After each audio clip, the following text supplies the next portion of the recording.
¿Qué tal? Eh, bueno, buenas noches. Desde el momento que estoy grabando el presente video, de antemano, chicos, pues ofrecerles una disculpa por no haber podido estar con ustedes. Lo que pasa bueno, eh, durante el periodo vacacional que ustedes están teniendo, pues yo seguí trabajando en el tribunal y bueno, ya no pudimos coordinarnos. Y en ese sentido, bueno, pues el día, el próximo sábado, que en este caso, bueno, entraron a clases, yo tuve guardia en el tribunal, ¿no? Entonces, por varias razones no pude estar con ustedes. Y bueno, pues gracias a la autorización de las autoridades del plantel, a efecto de que no nos retrasemos tanto, pues me han autorizado el poder llevar a cabo estas grabaciones con la finalidad de irnos atrasando, ¿no? Y que ustedes, bueno, también eventualmente se ajusten en cuanto a sus horarios, ¿no? La idea es, voy a tratar de, en la medida de mis posibilidades, eh, hacer más grabaciones, porque, bueno, que hemos comentado, ¿no? El juicio de amparo es una materia muy amplia, da lugar para, pues, maestrías, doctorados, y, bueno, pues, el sistema ejecutivo que tenemos, pues, a veces no nos da para cubrir todas las clases, ¿no? Aprovechando también, comentarles que desafortunadamente eh, no podré estar con ustedes en la semana, lo que es la primera semana de agosto, porque, bueno, como les decía, el tribunal salió de vacaciones, pero la materia penal nunca descansa, ¿no? Entonces yo me quedé trabajando, cuando el tribunal regresa, yo me voy de vacaciones. Entonces, a partir de agosto, del 3 de agosto, yo estoy formalmente de vacaciones. Tomando en cuenta que el 1 y 2 de agosto les decía, tengo guardia, ¿no? Entonces, a los 8 días ya tenía programado algún compromiso y aprovecho para comentarles, no voy a poder estar con ustedes, entonces al mismo tiempo les voy a enviar otra grabación, igual de 2 horas, tratando de avanzar en nuestras materias, ¿sale? La idea es que regresando, bueno, pues con base en todo lo que hemos estado analizando ya en clases pasadas, más estas grabaciones, estemos ya en la posibilidad de resolver algunas dudas y eventualmente mmm, poderles hacer un examen ese día, ¿vale? Entonces, bueno, dicho lo anterior, a manera de repaso, vamos a analizar, bueno, espero que les haya ido bien en sus vacaciones y bueno, vamos les voy a compartir alguna, ¿cómo se llama? De la pantalla para que podamos analizar esta situación. Permítanme, nada más dejen ubicarme.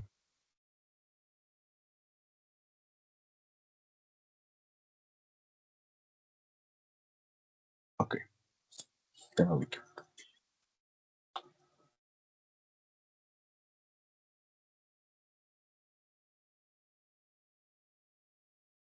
Listo.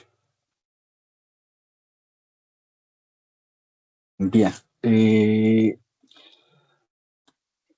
Hasta ahorita, según lo que hemos venido analizando, aquí les pongo precisamente el artículo. Sí, bueno, acuérdense que el fundamento del amparo, en lo que habíamos visto en clase, está contemplado en el artículo 103 y 107 de la Constitución. Ese es el fundamento original, ¿no? de la Constitución.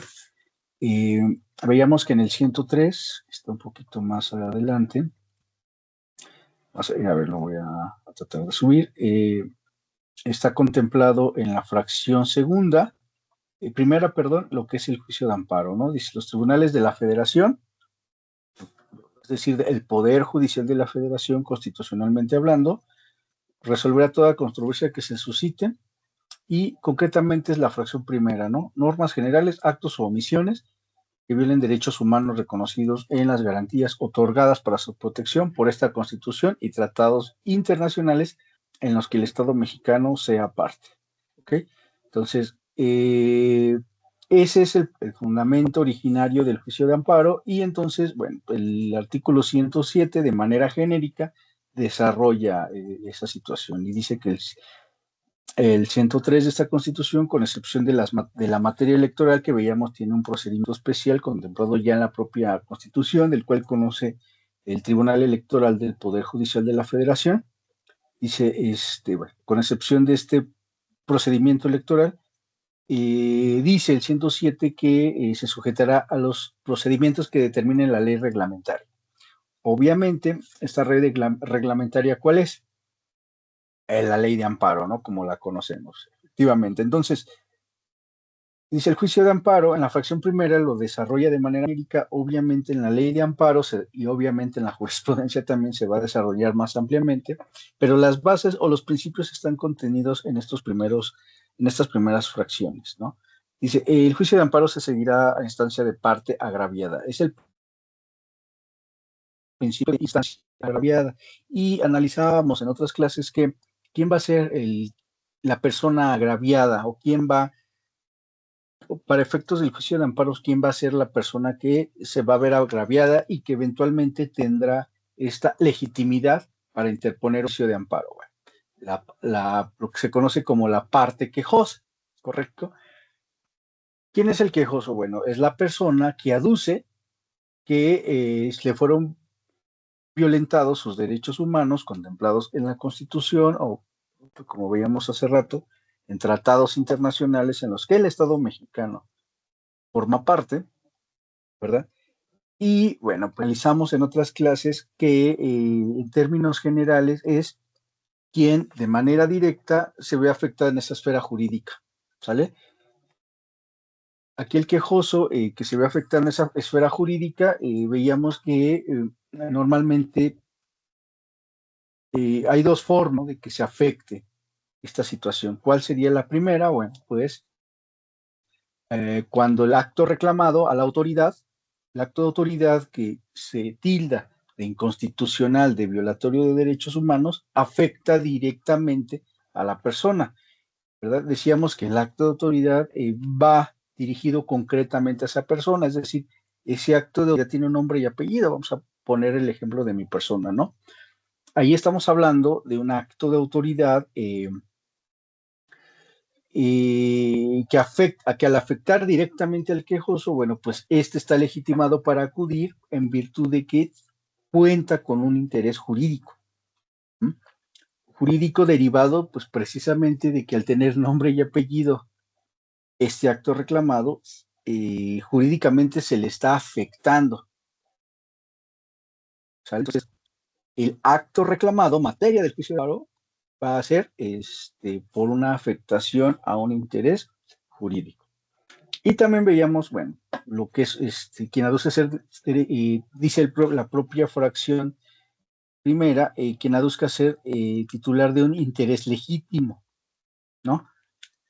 ¿Qué es el interés legítimo? Veíamos, bueno, pues es aquella persona que, dada su especial situación frente al ordenamiento jurídico, eh, un acto de autoridad, ¿no? Llámese ley, etcétera, le afecta en su esfera jurídica no de manera directa, sino de manera indirecta. O sea, aquí el acto reclamado o el acto de autoridad que se aduce es violatorio de derechos humanos, no necesariamente tenga nombre y apellido, ¿no?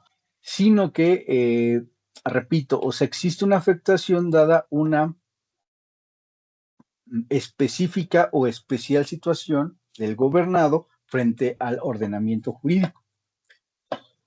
A manera de ejemplo del interés legítimo, ¿cuál sería? Bueno, yo les comentaba, por ejemplo, en clase, que podría darse el ejemplo, vamos a pensar que se emite una ley, ¿no? general, obviamente, en donde vamos a pensar que se prohíbe a todas las personas, hombres, que hayan nacido en la Ciudad de México, el darles, el que puedan dar clases, por ejemplo, ¿no? De licenciatura. Obviamente, por ser un hombre, una norma general, en este caso hipotético, concreto, pues no habría un nombre y apellido, ¿no? Va dirigido a todas las personas, ¿no? Entonces, el hecho de que sea genérico y que como tal no exista un acto de autoridad en concreto, no significa que esa ley, por su sola entrada en vigor o por su sola publicación, mejor dicho, por su entrada en vigor, porque a partir de que entra en vigor esa ley, pues ya es obligatoria. Bueno, a partir de su entrada en vigor no significa que no afecte de manera indirecta determinados derechos, ¿no? En este caso, por ejemplo, ¿quién sería un afectado? Pues su servidor. ¿Sí me explico? Porque soy hombre y porque nací en la Ciudad de México y soy originario de la Ciudad de México y vivo, ¿no? En la Ciudad de México. Entonces, esa calidad que en el ejemplo hipotético les estoy dando, y pues me la da mi especial situación de hombre y de persona residente en la Ciudad de México, ¿no?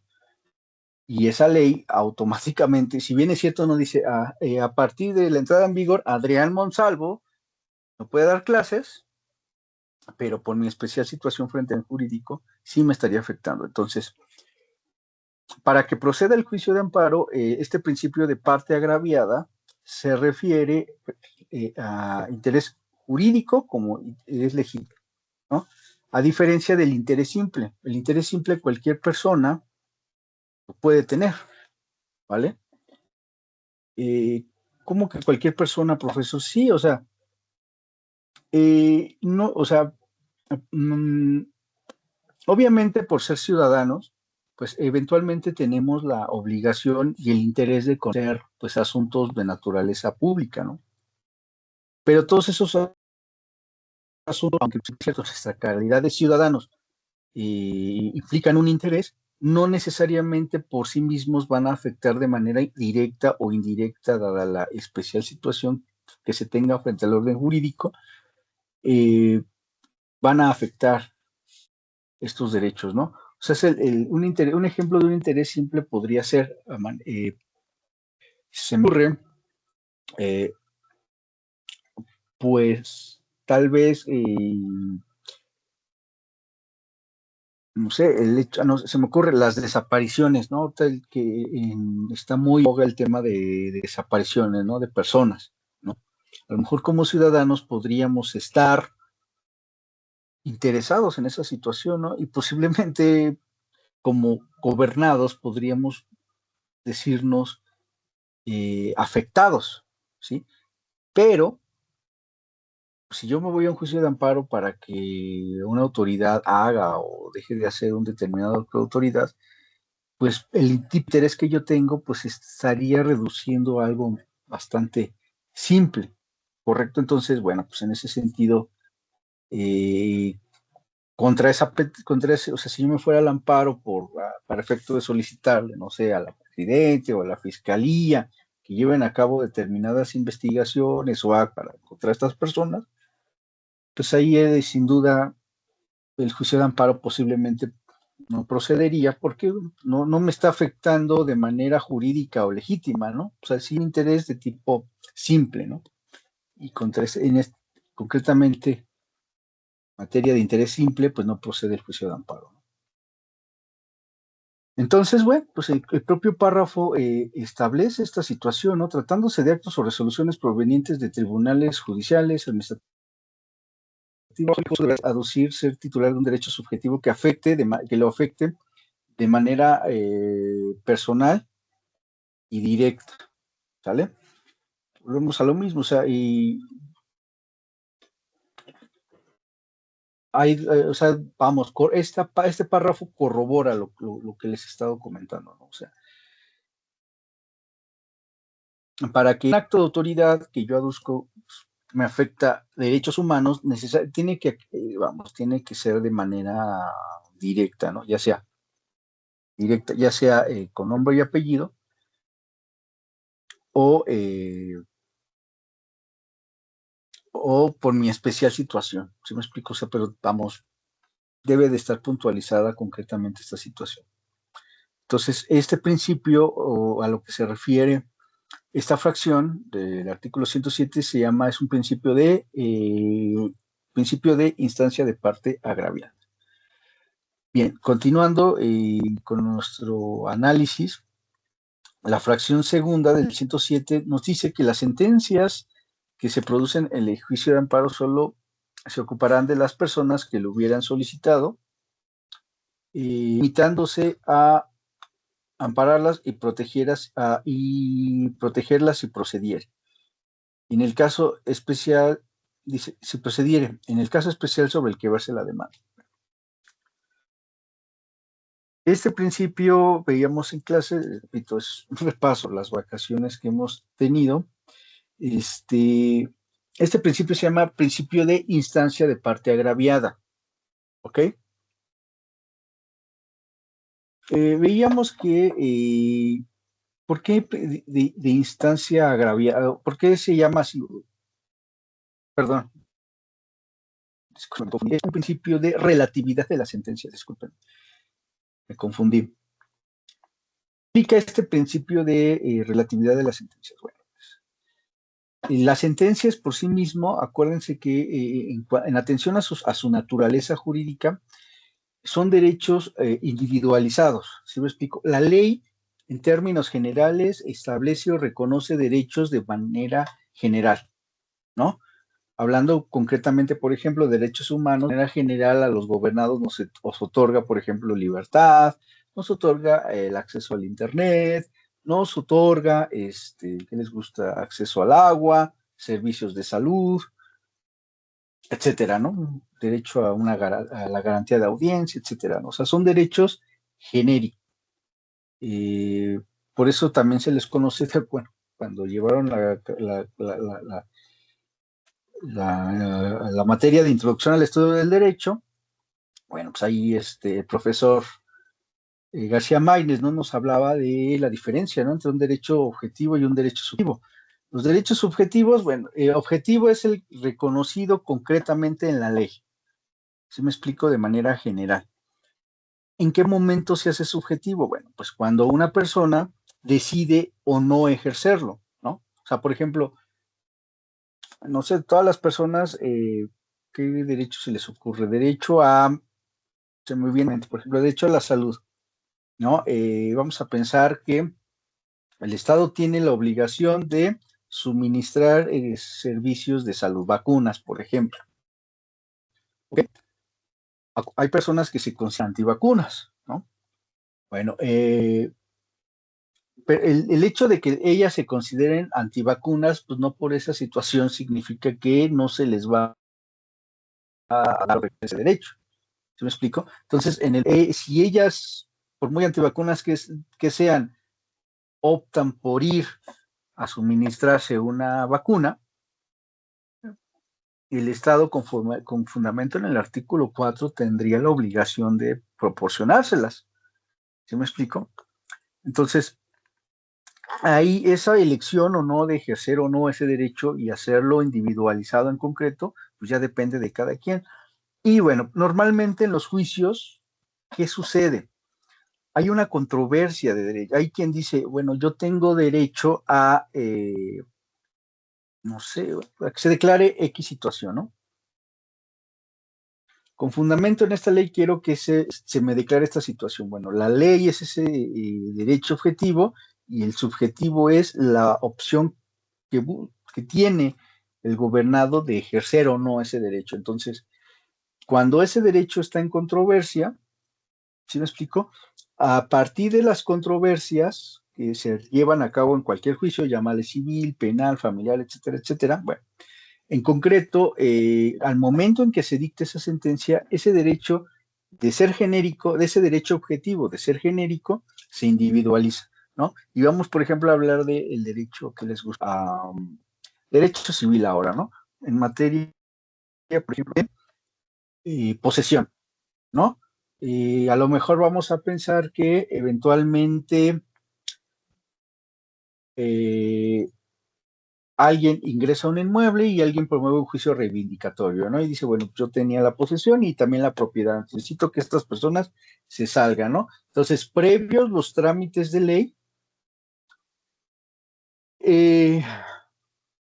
al final vamos a pensar que se le reconoce el derecho de posesión de propiedad a la persona, ¿no? Y ordenan sacar a las personas que están ocupando ese inmueble. Bueno, ahí ese derecho de posesión y genérico que está contemplado en el derecho civil se vuelve objetivo, bueno.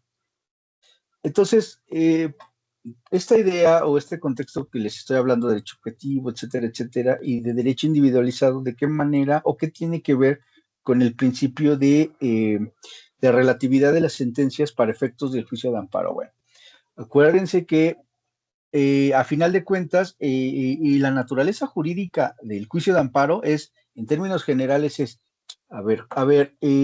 X autoridad violó un derecho humano de la persona, ¿ok? Le fue afectado.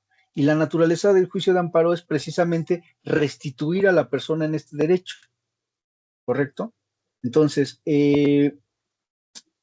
al momento en que se le restituye, esa declaratoria de restitución de derecho es pues precisamente la individualización en concreto de un derecho objetivo. O sea, ahora vamos a ver un ejemplo en materia penal, ¿no? A una persona se le libra orden de aprehensión. ¿Sí me explico? Obviamente, a lo mejor, con motivo de ese libramiento de esa orden de aprehensión, a lo mejor se le vulneró un derecho de audiencia, obviamente se le está afectando su libertad, su seguridad jurídica, etcétera. Ok, ese derecho está en peligro, la libertad está en peligro, ¿no? Contra una orden de aprehensión por ser una hipótesis contemplada en el artículo 16 constitucional, pues procede el juicio de amparo, concretamente el indirecto, ¿no? Entonces, ¿cuál va a ser el efecto de esa sentencia en caso de que procediera el juicio de amparo? Pues restituir a la persona, ¿no? Esos derechos humanos, su garantía de libertad, seguridad jurídica, etcétera, etcétera. Posiblemente le ordenen al juez que analice bien su resolución, porque no está a lo mejor debidamente fundada ni motivada, ¿no? Entonces, bueno, vamos a pensar que con motivo de esa orden de aprehensión, ¿no? A lo mejor hay 10 investigados. Es un ejemplo, ¿no? Para tratar de entender. Hay 10 investigados, pero nada más en concreto, la orden de aprehensión me la libran a mí. Yo me voy al amparo, me otorgan el amparo y protección de la justicia federal, ¿no? Me van a restituir en mi derecho humano vulnerado. ¿Qué significa esta situación? Que ese derecho humano nada más va a tener efecto pero ese derecho humano restituido únicamente va a ser en mi persona. ¿Sí me explico? No va a tener efectos generales. ¿Ok? ¿Qué pasaría entonces? Eso significa que las otras personas también tendrían que promover su propio juicio de amparo. ¿Sí? ¿Sí me explico? Es un ejemplo a grandes rasgos. O sea, el derecho declarado únicamente va a ser aplicado en mi persona. Ahora, sobre todo esto, este principio queda o tiene mayor relevancia, sobre todo en los amparos contra leyes. ¿De qué manera tendría relevancia? Por ejemplo, vamos a pensar, yo me voy al juicio de amparo por considerar que una ley es inconstitucional, va en contra, o sea, va en contra de lo que establece la Constitución. Y yo soy, o sea, de 100 millones de personas, ¿no? Que hay, que comprenden el territorio mexicano, 100 millones de gobernados, el único que para fui yo. Yo explico, la norma que yo considero que es inconstitucional va a seguir rigiendo con efectos generales para el resto de la población. Pero si yo me voy al juicio de amparo y un juez federal eventualmente declarara inconstitucional esa norma, si esa ley no va única y exclusivamente, se va a apartar de la esfera jurídica del suscrito, o sea, nada más, o sea, ya no, esa ley contra el único que no tendría efecto, si me explico, va a ser contra mi persona. y va a seguir teniendo efectos generales. Ese es a grandes rasgos un ejemplo de lo que se conoce como la fórmula Otero o principio de relatividad de las sentencias. Bien. Eh, y bueno, pues, ahí determinado, o sea, acuérdense que todos los principios no son absolutos, es lo que les he venido comentando en otras ocasiones. Son relativos, ¿no? Aquí, por ejemplo, ¿cuál es la excepción a este principio? Aquí este párrafo segundo de la fracción segunda estudio, nos dice que cuando los juicios de amparo en revisión resuelvan la inconstitucional de una norma general, la Corte lo va a informar a la autoridad emisora correspondiente. ¿Sale? Y aquí, bueno, dice la, cuando ya haya reiteración de jurisprudencia, es decir, cuando ya por lo menos 5 asuntos ya se resolvieron en el sentido de declarar inconstitucional una norma, eh, dice, se determina la inconstitución, el presidente, en este caso es la Suprema Corte de Justicia, debe de notificar a la autoridad emisora, ¿no? Normalmente, ¿quién sería aquí? Un efecto, estamos hablando de normas, y la autoridad emisora establece la Constitución, ¿quién es? El Poder Legislativo. Entonces, cuando ya hay jurisprudencia por reiteración, lo que normalmente son 5 asuntos sin ninguno contrario, o sea, vamos a pensar que 5 personas se amparan, y en todos esos amparos se declara inconstitucional esa norma, bueno, se le va a informar a la autoridad emisora, que en este caso es el Poder Legislativo, para que lleve a cabo esa modificación. Si me explico, le va a dar 90 días, dice aquí el propio párrafo tercero, para que supere en el ámbito de sus atribuciones esa problemática de inconstitucional. Dice, siempre y cuando sean aprobadas por lo menos por 6 votos, ¿no? Entonces dice, si no lo hacen, la Suprema Corte en este caso va a emitir una declaratoria general de inconstitucionalidad con efectos generales, o sea, para todos. Esta es la excepción del principio de relatividad de sentencias. Se me explico ya cuando 5 asuntos logran que de ser un caso aislado se convierta en una jurisprudencia que eventualmente ya es obligatoria para las autoridades. Bueno, pues aquí se autoriza esta situación, ¿no? De que si el Congreso no modifica esta situación, bueno, pues entonces la autoridad judicial, con fundamento en este artículo 107 constitucional, fracción tercera, párrafo tercero, emita una declaratoria general de inconstitucional. Y esto significa que a partir de ese momento ya la norma va a ser judicialmente declarada inconstitucional. Pues, en este caso del Poder Legislativo de haber cambiado esta norma, ¿vale?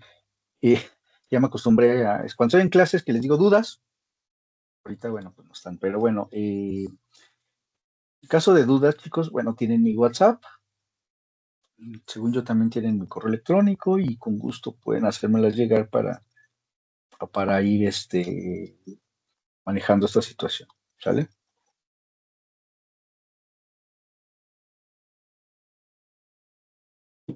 Igual, la excepción dice, lo dispuesto en los 2 párrafos anteriores no será aplicable para normas generales en materia tributaria, o sea, en impuestos. Ahí no aplica esta situación. Dice, el juicio de amparo deberá suplirse la deficiencia de los conceptos de violación o agravios de acuerdo a lo que establece la ley reglamentaria. Y bueno, pues entonces aquí nos tendríamos que ir a la ley reglamentaria.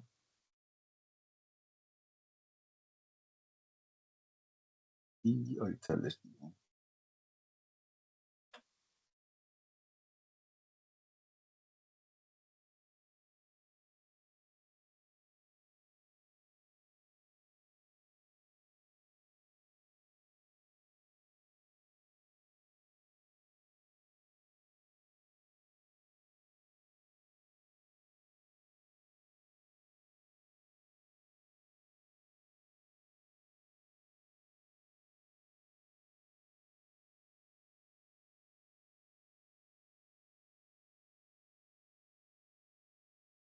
Artículo 79, con concreto.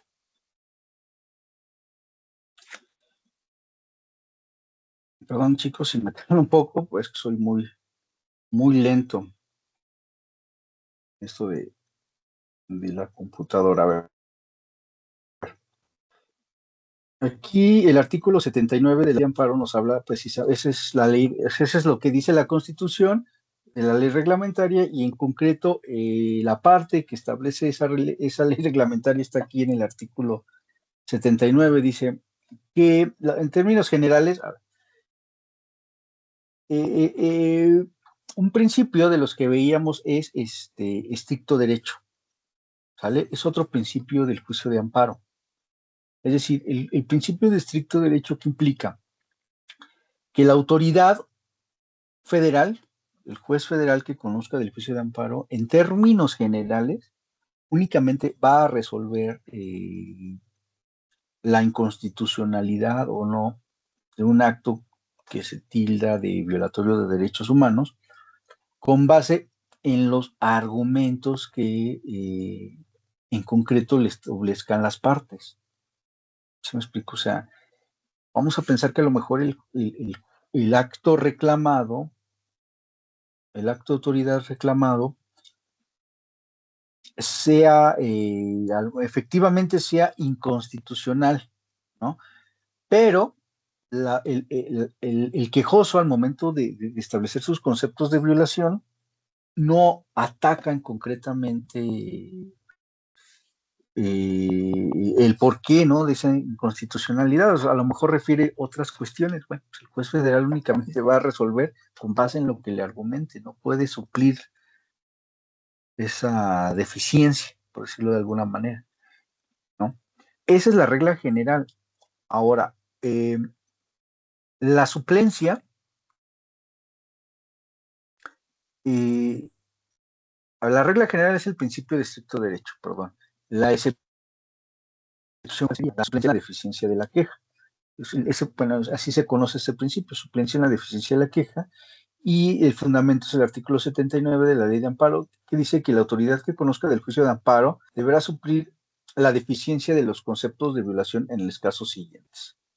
Ahí esa autorización. Y dice, nos dice, en cualquier materia, llamarle fiscal, penal, etcétera, ¿no? En cualquier materia, cuando el acto reclamado se funde en normas generales, que han sido ya declaradas inconstitucionales por la Suprema Corte de Justicia de la Nación. ¿Sale? Entonces, ojo, ya cuando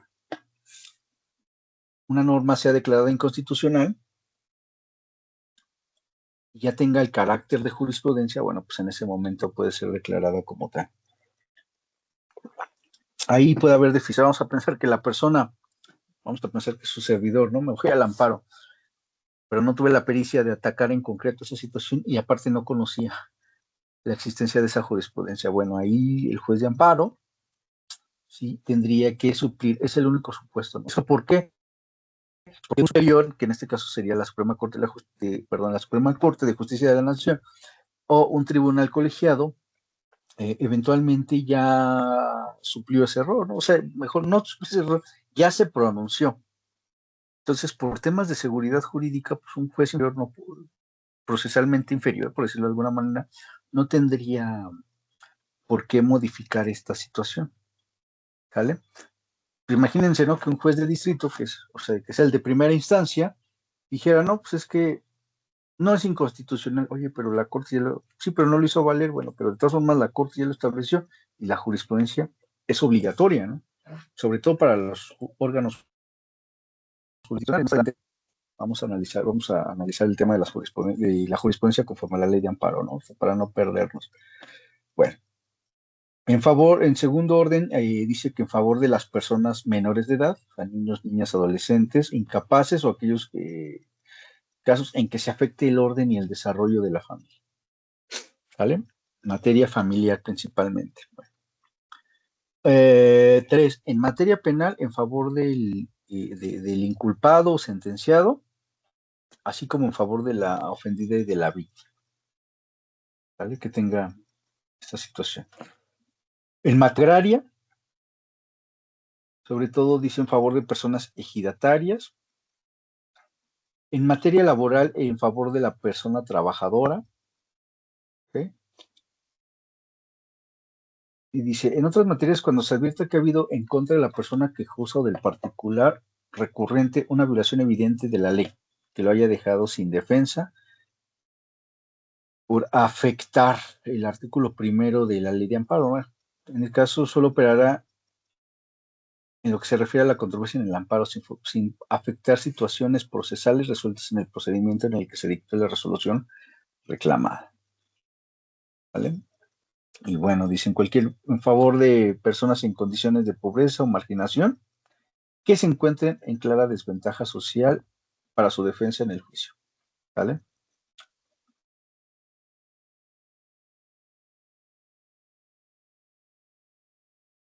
Ok. Bueno, regresamos a lo que establece la Constitución.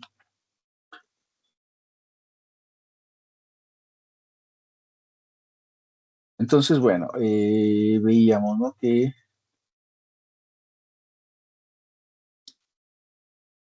excepcionó al principio de estricto derecho.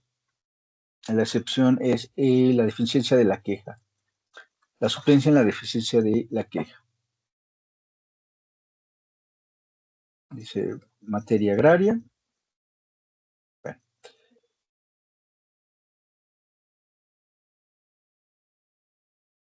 Bueno, bueno, la fracción tercera nos habla de la procedencia del juicio de amparo, eso lo vamos a ver más adelante. Me voy a permitir saltarme esta parte.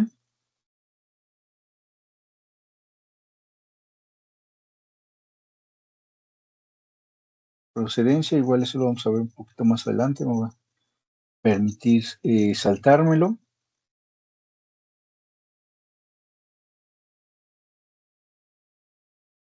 Y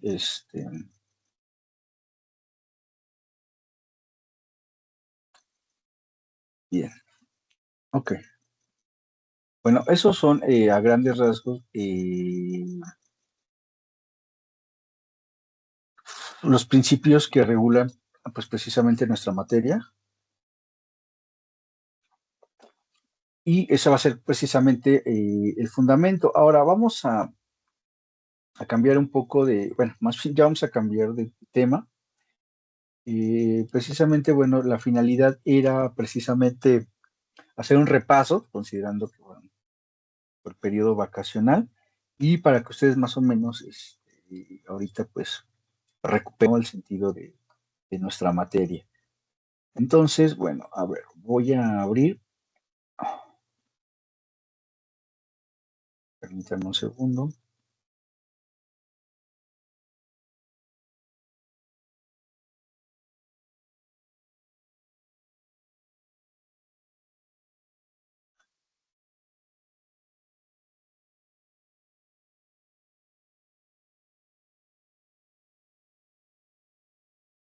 Dame un segundo, estoy revisando. Ahora, bueno, ya, déjenme compartirles.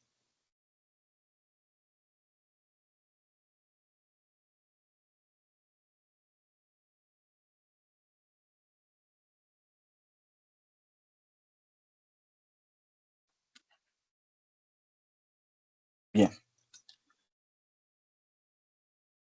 ahora, bueno, vamos a analizar un poquito los primeros artículos ya en concreto de la ley de amparo, ya ubicándonos dentro de la ley de amparo, ya que analizamos a grandes rasgos los principios, el fundamento, el concepto del juicio de amparo. Bueno, ya entramos prácticamente en materia a lo que se refiere la ley de amparo. Este artículo primero de la ley de amparo, disposiciones fundamentales, pues prácticamente es una, ¿cómo se llama? Copy-paste del artículo 103 constitucional que ya analizamos. Entonces, bueno, me adelanto, ¿no? El juicio de amparo dice que se tramitará por la vía directa o indirecta, ¿vale? Entonces, ojo, esto todavía no lo vamos a ver. En concreto va a haber un tema en donde analicemos la procedencia tanto del juicio de amparo indirecto como directo, ¿no? Pero bueno, a grandes rasgos, a manera introductoria, para que ustedes tengan una idea de esta situación, bueno, pues hay dos tipos de juicio. El juicio de amparo directo como indirecto. ¿Sale? Se mueve. Listo. Dice.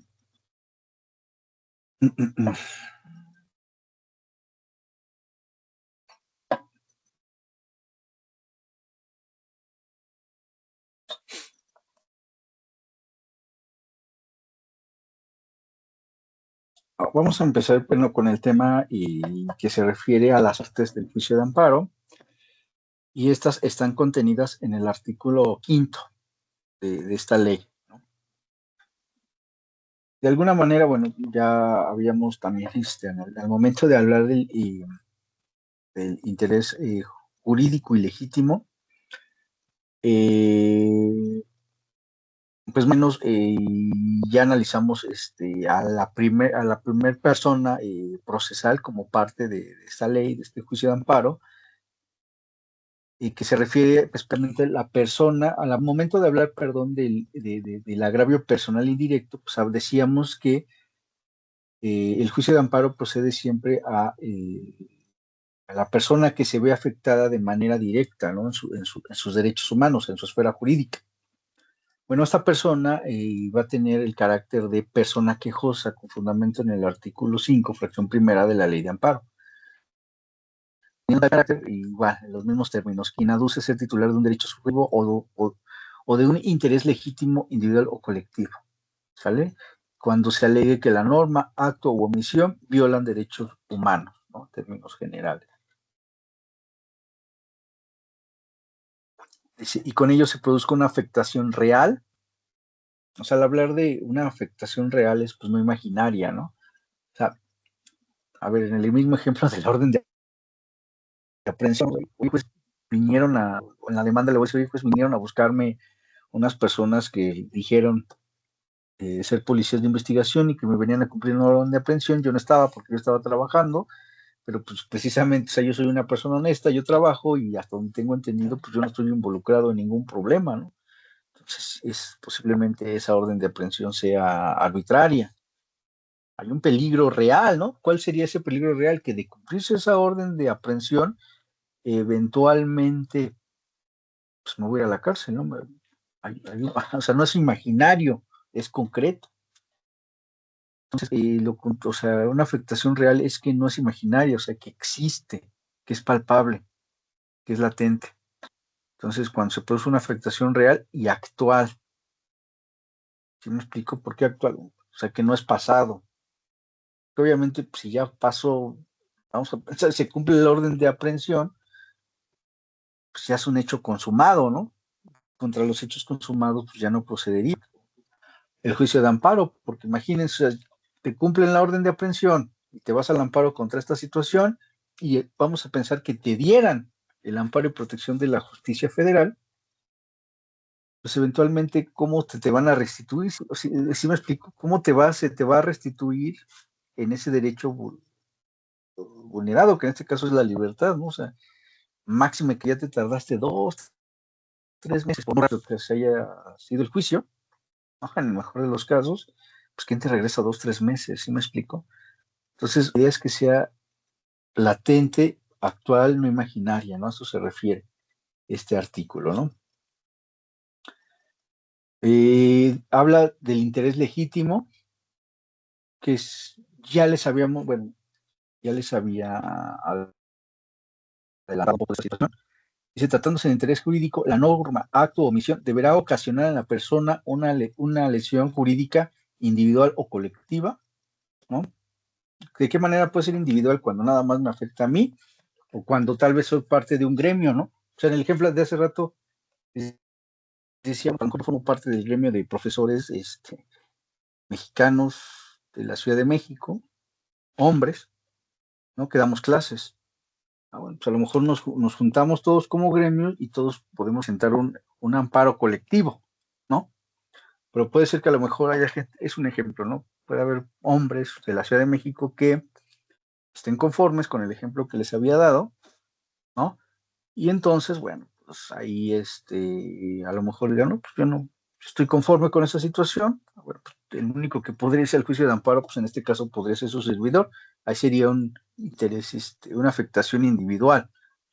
¿Me explico? Entonces, bueno, igual, real y diferenciada del resto personal. Real implica, o sea, para entenderlo de manera clara, es que no sea imaginaria, ¿no? Que sea objetiva, que sea concreta, ¿no? Y a eso se refiere ese principio de realidad. Dice, y diferenciada del resto de las personas. Bueno, ¿qué es lo que hace para efectos del interés jurídico que esa afectación sea diferenciada del resto de las personas? Eso es lo que veníamos comentando, ¿no?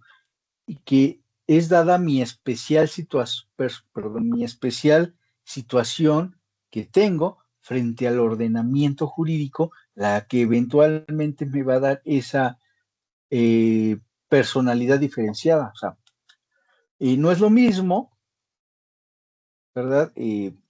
Por ejemplo, en el ejemplo de la ¿no? ley hipotética que prohíbe a los hombres nacidos u originarios de la Ciudad de México dar clases en esta ciudad capital, ¿sale? Vamos a pensar que haya algún profesor, hombre, ¿no? Que viva, no sé, en Nuevo León. Obviamente, pues hasta allá va a llegar la noticia. ¿Sí me explico? Eh, y a lo mejor, bueno, pues va a ser hombre, etcétera, y como hombre a lo mejor se podría sentir indignado, ¿no? Bueno, o sea, ok, indignado porque a lo mejor pertenece a ese gremio de profesores, ¿sí me explico? Pero a ese profesor de Nuevo León, por ejemplo, y objetivamente, pues la ley no lo está afectando a él, ¿sí me explico? Porque él es de Nuevo León. O sea, ahí no habría una situación diferenciada, como en el caso hipotético de mi persona, que si soy de la Ciudad de México. ¿Sí me explico? Entonces, aunque el profesor de Nueva León estuviera indignado, con justa razón, obviamente el ejemplo que le estoy dando obviamente es totalmente inconstitucional que se emitiera una ley así, bueno, pues con justa razón el profesor de Nuevo León pues estaría indignado con esta situación, ¿no? Pero pues el interés que él podría tener pues sería un interés de tipo simple, porque su personal situación frente al ordenamiento jurídico de la Ciudad de México, que les estoy diciendo que prohíbe a los profesores de dar clases, eventualmente no lo está afectando. ¿Sí me explico? Aunque él sea profesor, directamente no lo estaría afectando. Entonces, esa situación diferenciada a él no le aplicaría, a mí sí. No sé si me explico. Entonces, he ahí la diferencia. Por eso dice, esa afectación diferenciada del resto de las personas es por la especial situación en la que se ubica la persona, ¿no? Y bueno, continúa diciendo el artículo, de tal forma que su anulación produzca un beneficio cierto y no meramente hipotético o eventual, ¿no? O sea, volvemos a lo mismo, en el mismo ejemplo, profesor Nuevo León, profesor Ciudad de México. En el caso de que a él le otorgaran el amparo, si él vive en Nuevo León y ahí no existe esta ley que prohíba a él darle clases, ¿de qué manera, de forma concreta, le beneficiaría que le dieran el amparo contra la ley de la Ciudad de México? O sea, un efecto práctico no tendría ningún sentido, ¿sí me explico? A mí sí, porque eventualmente, o sea, si yo me voy al amparo y obviamente me lo concedieran, pues sí, ahí yo sí tendría un beneficio cierto. ¿Cuál sería el beneficio cierto? Pues que esa hipotética ley se desincorporara de mi esfera jurídica, la esfera jurídica del ciudadano Adrián Monsalvo, profesor de licenciatura originario de la Ciudad de México, se desincorporara de mi esfera jurídica y a partir de esa desincorporación, pues ya no me va a ser aplicable, y entonces eventualmente yo sí podría seguir dando clases en la Ciudad de México. Y ahí esa diferencia, ¿no? Entre el interés simple, si me explico, y un interés legítimo. ¿Ok? De hecho, bueno, en ese mismo orden de ideas, pues dice, el interés simple en ningún caso podrá invocarse como interés legítimo. La autoridad pública no podrá invocar interés legítimo. El interés simple para efectos del juicio de amparo no procede. ¿Sí me explico? O sea, si de manera, si una persona, de acuerdo a sus manifestaciones, se deduce que tiene un mero interés simple, pues contra ese, ahí pues, no va a proceder el juicio de amparo. ¿Ok? Dice,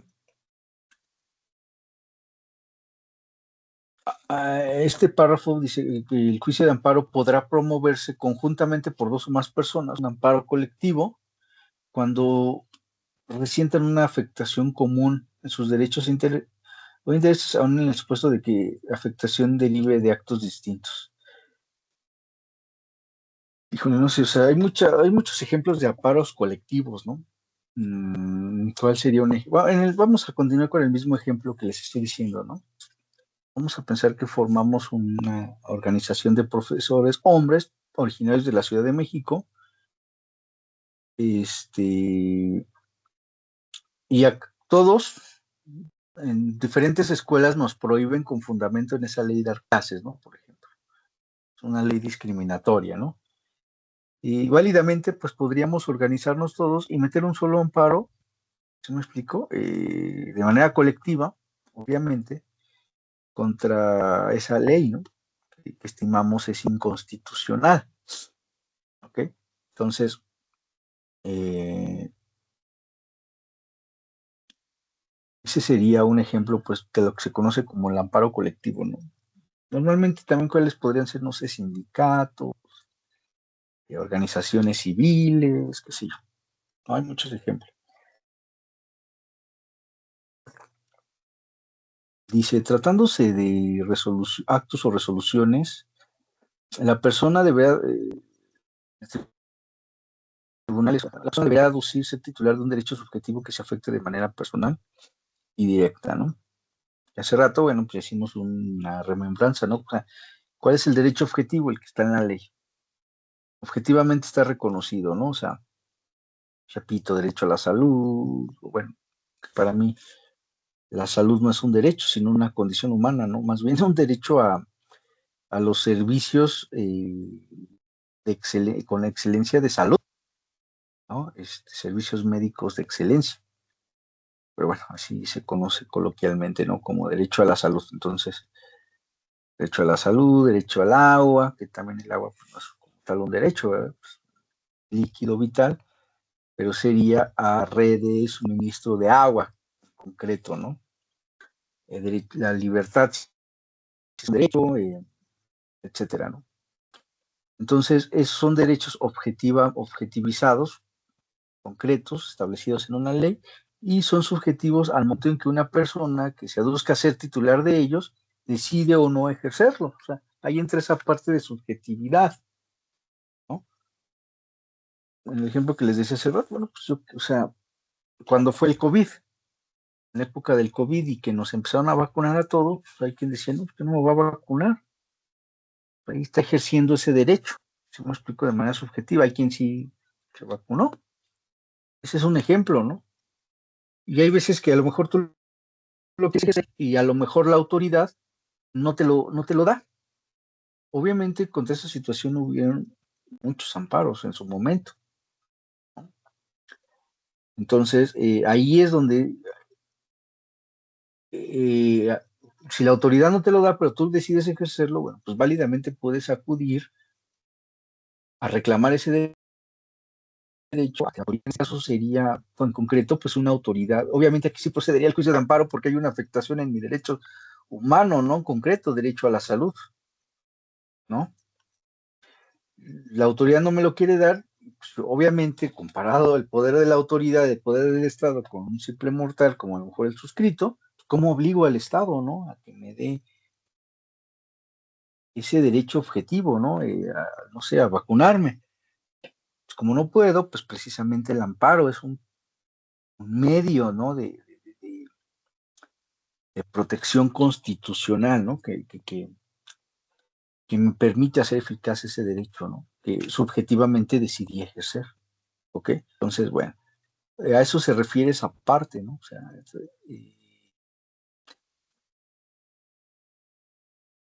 la persona necesita deberá aducir ser titular de un derecho objetivo que se le afecte, por eso de manera personal y directa, ¿vale? Dice, el último ofendido podrá en el carácter de persona quejosa en los términos de esta ley, ¿verdad? Lo que pasa es que, de hecho, pues, si se dan cuenta, esta decisión fue del 13 de marzo del 25, o sea, es muy reciente. Eh, para mí está de más, obviamente, esta adición, pero ¿cuál sería la naturaleza jurídica? Bueno, acuérdense que a partir de los cambios estructurales que ha tenido la Constitución, sobre todo a partir de la reforma del 2008 y 2011, 2008 en materia penal y 2011 en materia de derechos humanos, pasamos de un paradigma de un Estado autoritario a un Estado más democrático y de respeto por precisamente a esos derechos humanos contemplados, reconocidos incluso por la propia Constitución y por los tratados internacionales. Entonces, ¿qué pasaba anterior a este contexto? Bueno, pues en un Estado autoritario, el Estado es quien te acusa eventualmente de cometer un delito. ¿Sí me explico? Entonces, por ser titular del Estado de bienes jurídicamente tutelados, sobre todo en materia penal, la víctima eventualmente pues, tenía un papel más secundario, por decirlo de alguna manera. O incluso, bueno, pues, en el sistema tradicional, pues a las víctimas nada más se les citaban para, bueno, ella iba y presentaba su denuncia y ya jamás volvía a saber nada, hasta que iba a declarar ante el juzgado, ¿no? A ratificar en su, la demanda, perdón, es que es un mosquito, pero luego ya ven que no dejan dormir, perdón, y les decía, y entonces pues, la víctima pues, no tenía como que un papel secundario, ¿sí me explico? Entonces decía, bueno, pues es que no te, o sea, cualquier determinación, pues hasta cierto punto a ti víctima no te afecta, ¿no? Porque, pues, o sea, el asunto, quien ejerce la acción penal es el Ministerio Público, ¿sí me explico? Y es el Ministerio Público en contra de la persona acusada. Entonces, pues, por eso les decía, tu rol como víctima, pues es hasta cierto punto secundario. A partir de la reforma del 2008 a la Constitución, concretamente al incorporarse un inciso C en este artículo, la víctima adquiere ya un protagonismo dentro del proceso penal. Entonces, muchas veces, volvemos a lo mismo, o sea, el Ministerio Público, si bien es cierto, en la gran mayoría de los casos persigue un delito, tiene delitos, perdón, obviamente en beneficio de la propia víctima. Bueno, la naturaleza del Ministerio Público en términos del artículo 21 constitucional es el de representante de la sociedad, el de órgano investigador y persecutor de delitos, ¿no? Y al ser representante social, pues vendría siendo el equivalente a decir, pues es el abogado de la sociedad, ¿no? ¿Sí me explico? Es el abogado del Estado, por decirlo de alguna manera. ¿Sí me explico? Es la parte que acusa. Entonces, muchas veces esa representación social en algunos casos puede ser incompatible con los intereses que la víctima pueda llevar a cabo.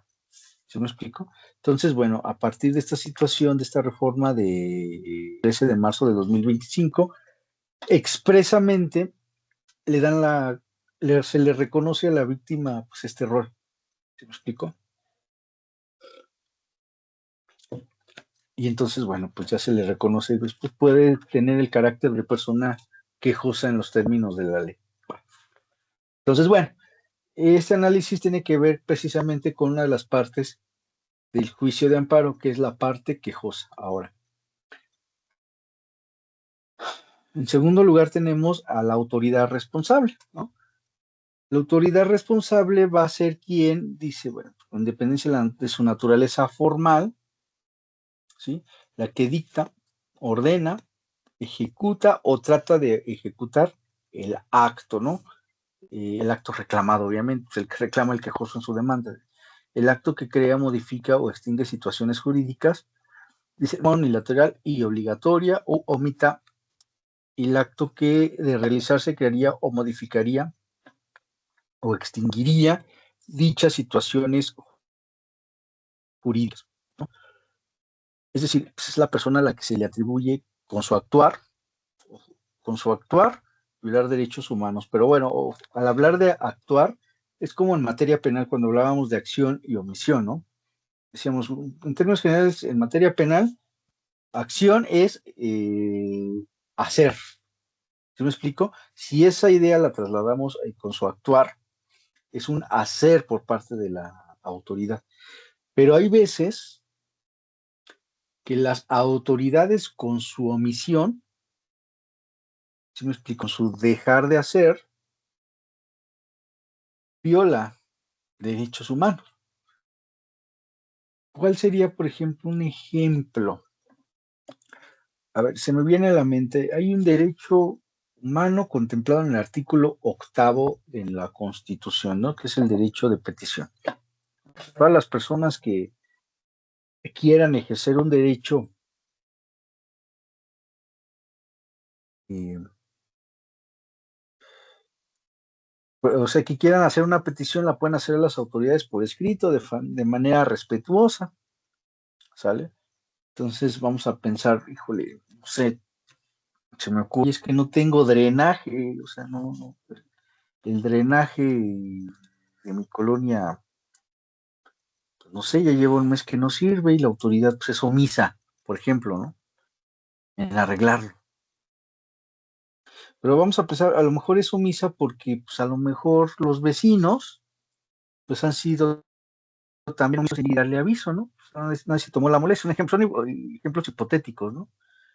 Bueno, pues ahí a lo mejor la omisión que realiza la autoridad pues no sería de inconstitucional porque pues eventualmente pues la autoridad, ¿cómo va a saber que ese drenaje pues no funciona adecuadamente? Entonces, a lo mejor ahí esa omisión sí estaría justificada pues por el desconocimiento de esta situación, ¿no?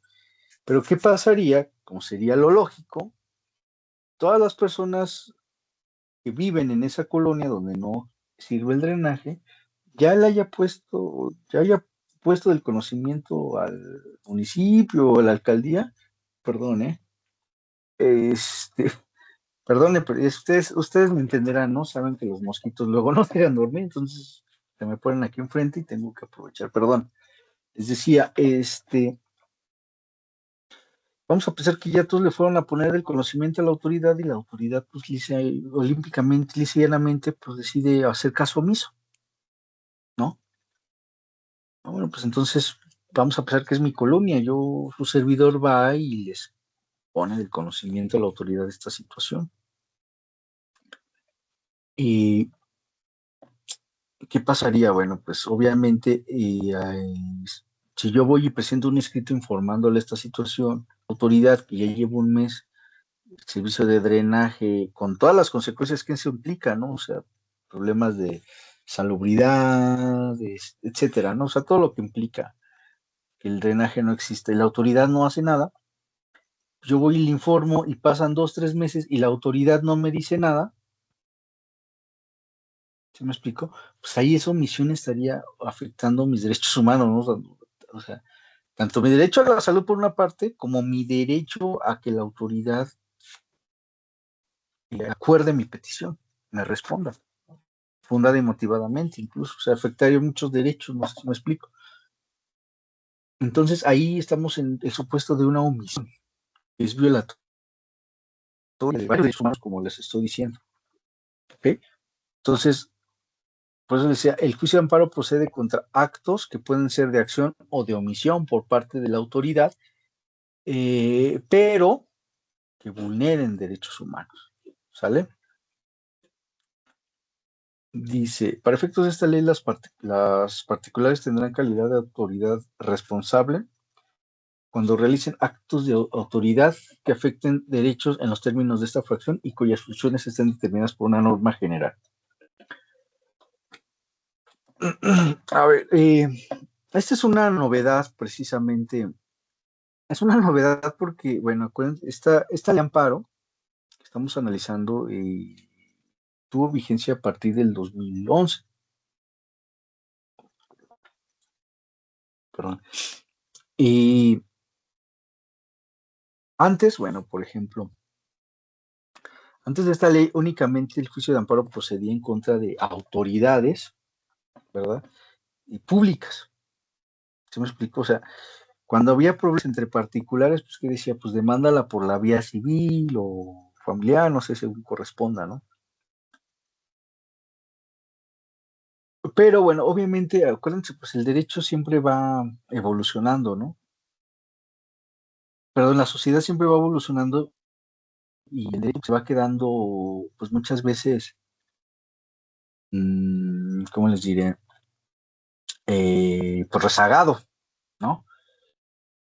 Entonces, ¿qué sucede en estas situaciones? Bueno, hay supuestos, por ejemplo, en donde hay particulares que determinadas leyes les conceden determinadas atribuciones que en lo material, que en la práctica, y eventualmente están llevando a cabo actos pues, materialmente de autoridad.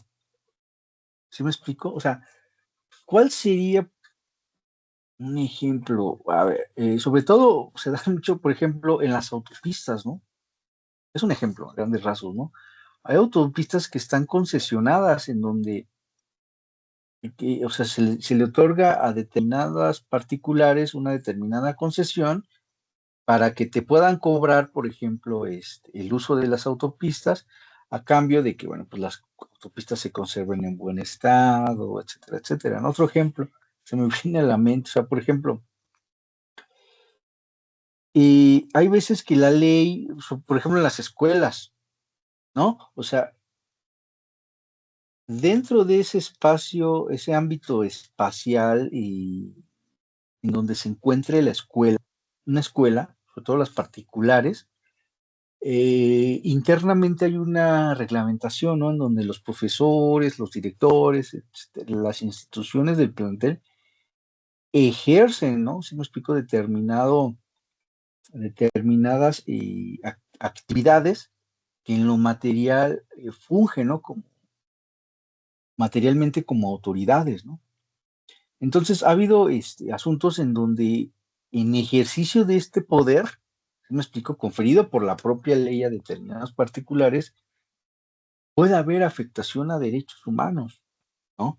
O sea, se me ocurre, vamos a empezar el ejemplo de una escuela que obviamente no es IMES, porque nosotros no tenemos derechos humanos, puede ser cualquier otra, ¿no?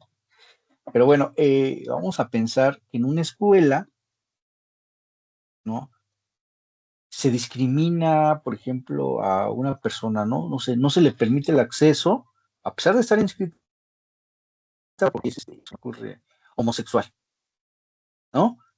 No sé, no le vamos a dar el título, o sea, ya pasó todas sus materias, pagó todas sus colegiaturas, qué sé yo, pero bueno, por política la escuela no le va a dar el título, porque independientemente de qué pasó, pues está demostrado que es una persona homosexual. Pues eso es un acto, en ese ejemplo hipotético, es un acto de autoridad a todas luces discrimina- discriminatorio, ¿no? Que violaría, pues, en principio, el artículo primero de la Constitución. Ahí habría un acto de autoridad, ojo, no por parte de la Secretaría de Educación Pública, ¿no? Porque pues, la SEP no tendría nada que ver, sería el personal de la institución educativa particular que no le está dando el título a esta persona. Entonces, ahí procedería el juicio de amparo, evidentemente, en contra de pues, la escuela, que no le da el título a esta persona, ¿no? Bueno, y, o sea, vamos, hay muchos ejemplos, ¿no? Pero son los que se me ocurren, por ejemplo, ¿no? Para tratar de clarificar precisamente cuándo un particular puede, o sea, procede, o sea, esta figura se conoce como amparo en contra de particulares, ¿sí me explico? Pero aquí lo interesante es analizar cuando una autoridad está ejerciendo un poder en esa persona, pero con fundamento en una ley. O sea, por ejemplo, aquí viene una parte muy técnica, si me explico, muy definida. Por ejemplo, alguna vez tuve conocimiento de un asunto, por ejemplo, ¿qué pasaría si tú tienes, por ejemplo, dinero guardado en el banco, ¿no? Todo el mundo tenemos dinero guardado en una institución bancaria, pues obviamente privada, ¿no? Vamos a ponerle un nombre, por ejemplo, Banamex, ¿no? Tienes tu cuenta bancaria en Banamex y a lo mejor sacaste un crédito bancario y la autoridad, mejor dicho, Banamex como institución bancaria, y prueba autoridad, te dice, sabes que como me debes, no te voy a dar el dinero que tienes en tu cuenta de cheques, pues, ¿no? Ahí, por ejemplo, en ese ejemplo, Banamex estaría fungiendo como autoridad. O sea, ese acto en concreto, retirarte el dinero, cobrarse a lo chino, si me explico, en concreto, tendría el efecto de ser un acto de autoridad. A mi criterio, no. ¿Explico?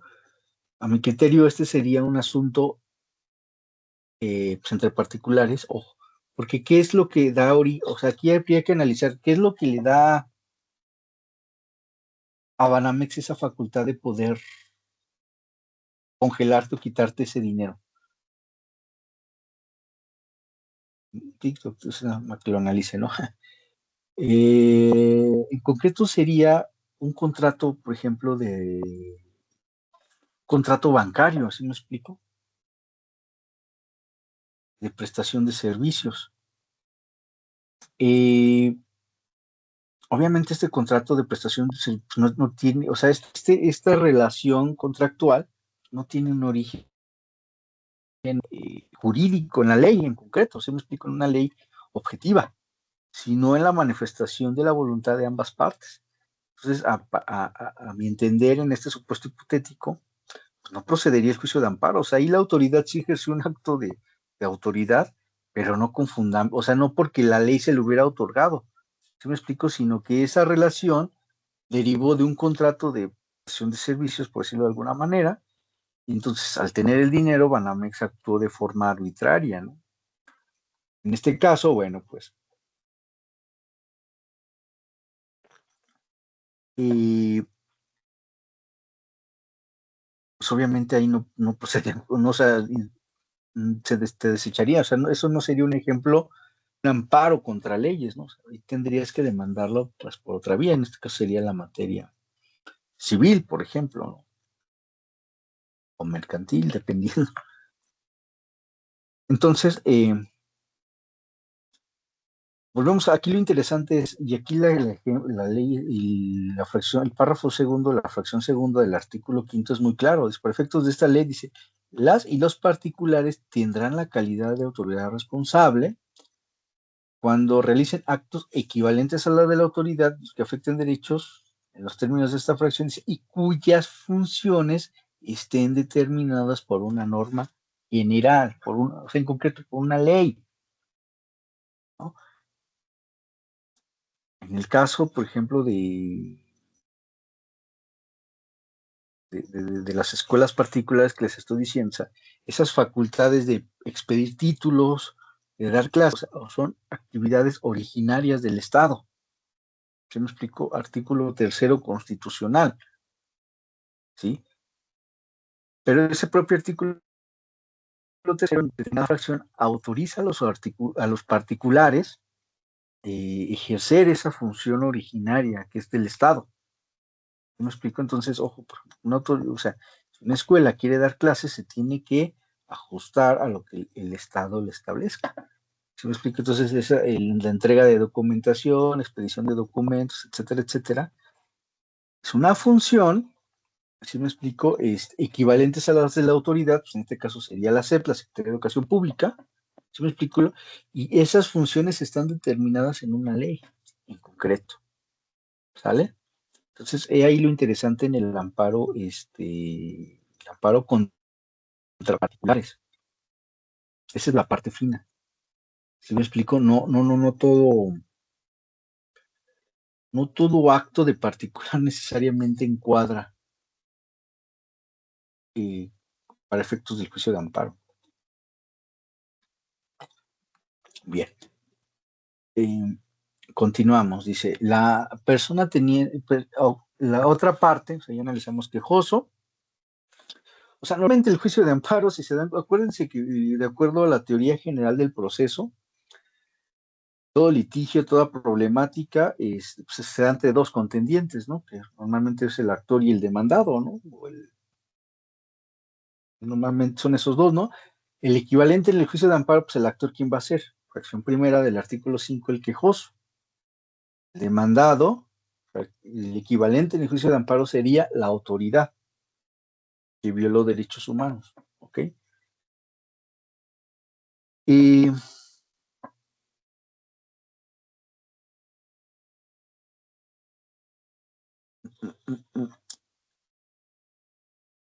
aquí entonces el siguiente sujeto procesal sería la parte tercera interesada.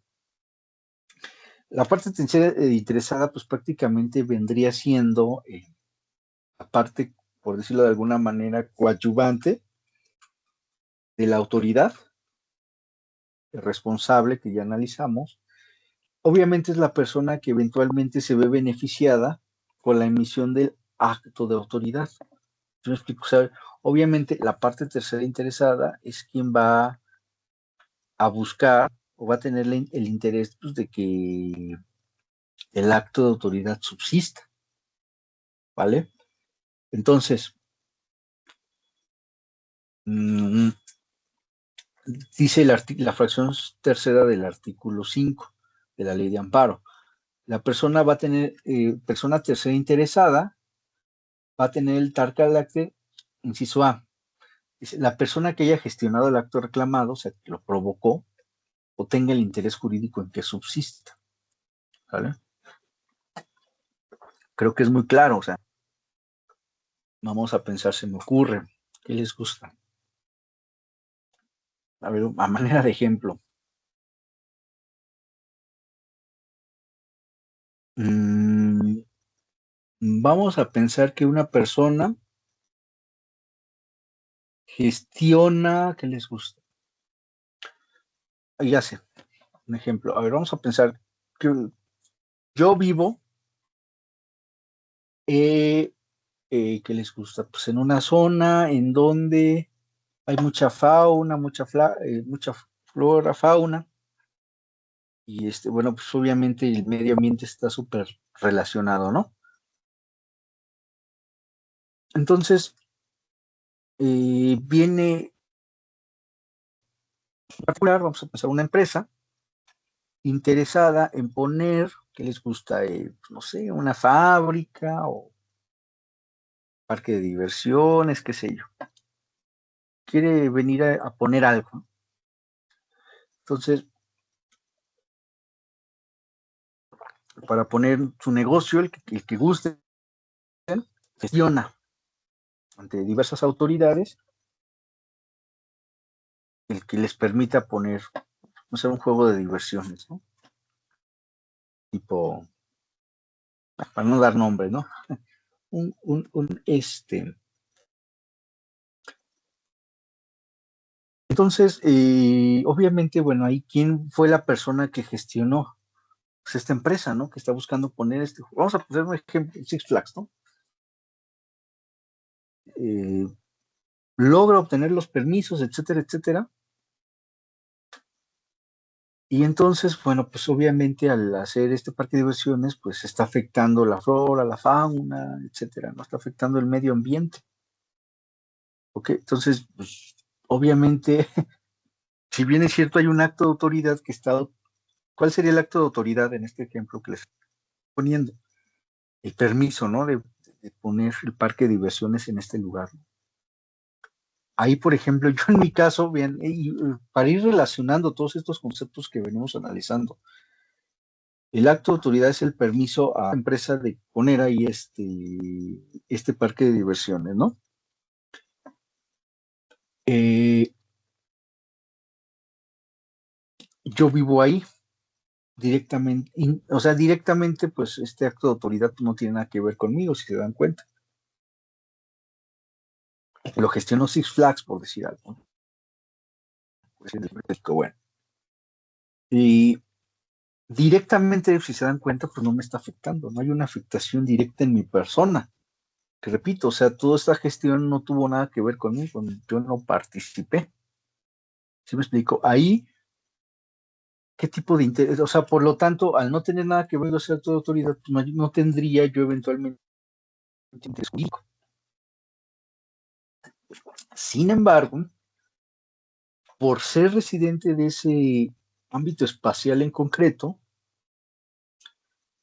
y pues sí, o sea, con relación a ese acto de autoridad, ese permiso, yo tenía una especial situación frente a esta situación, ¿se me explico? O sea, yo como habitante de ese lugar puedo ir a decir, oye, es que a partir de este parque de diversiones, pues el agua que a lo mejor antes consumábamos, perdón, antes utilizábamos para lavar, para bañar, ¿no? Están contaminando. ¿Sí me explico? Pues yo me puedo ir ahí al juicio de amparo. ¿Sí me explico? Entonces, yo estaría, ojo, tendría, ahí en este ejemplo hipotético, yo tendría que justificar pues, precisamente mi especial situación frente al ordenamiento jurídico. ¿Y cuál sería esa especial situación? Que, que me daría un interés, por decirlo de alguna manera, o sea, un interés que me afecta, ¿no? De manera real. Pues el que soy residente, el que yo consumo es agua del río, por ejemplo. ¿Sí me explico cómo lo acredito? Pues con el comprobante de domicilio, las escrituras de mi casa, etcétera, ¿no? En un es legítimo y que ya no se construye ese parque de diversiones. Entonces, ojo, ahí yo tendría carácter de Joson. La autoridad responsable, ¿quién sería? Pues el municipio, o la delegación, o qué sé yo. La autoridad que haya autorizado todos estos permisos, ¿no? ¿Y quién tendría el carácter de tercero interesado? O sea, yo demando a la autoridad el haber dado el permiso, solicito que restituyan mi derecho, que sería el medio ambiente, ¿no? Eso es lo que estaríamos peleando, por ejemplo. ¿Quién sería eventualmente eh, la parte tercera interesada? Pues en este caso hipotético pues sería, por ejemplo, la empresa Six Flags. Ellos fueron los que gestionaron el permiso, etcétera, etcétera, ¿no? Ellos tienen idea de que ese acto reclamado, que es los permisos, subsistan. Ahí sería, ese es un ejemplo de la persona tercera interesada. Es claro, la persona que haya gestionado o tenga el acto reclamado o tenga interés de que este subsista. Ahora, ¿qué otro ejemplo podría ser? Por ejemplo, a ver, vamos a verlo ahora a lo mejor en un aspecto procesal, ¿no? Vamos a ver, ahora vamos a hablar, por ejemplo, de la materia familiar, ¿no? Alimentos. Vamos a pensar que de repente a su servidor pues me llega una demanda, ¿no? Por concepto de alimentos, ¿no? Cuando soy soltero, ¿no? No tengo hijos. Bueno, es un ejemplo hipotético, ¿no? Entonces, de repente me llega esta demanda y me empiezan a descontar de mi nómina, ¿no? Y pues obviamente es un acto, bueno, que le estoy diciendo, pues sería un acto inconstitucional, ¿no? Si tuviera hijos que tuvieran que reclamarme algo, bueno, pues es otra cosa, ¿no? O sea, no soy un homónimo, es un ejemplo, ¿no? Que sucede. Soy homónimo y pues ya me empiezan a descontar, ¿no? Obviamente, pues yo tendría que irme ahí al juicio de amparo, que están afectando seguridad. O sea, hay varias cosas, falta de fundamentación y motivación, que certeza jurídica, legalidad, pues, mi salario, ¿no? perdón que tome mucha agua, pero es que el estar hablando, llega un momento en que la voz se corta, entonces esto está refrescando. Perdón, continúo con ese ejemplo que les estoy dando, ¿no? Entonces, obviamente, pues yo me voy a ir al amparo.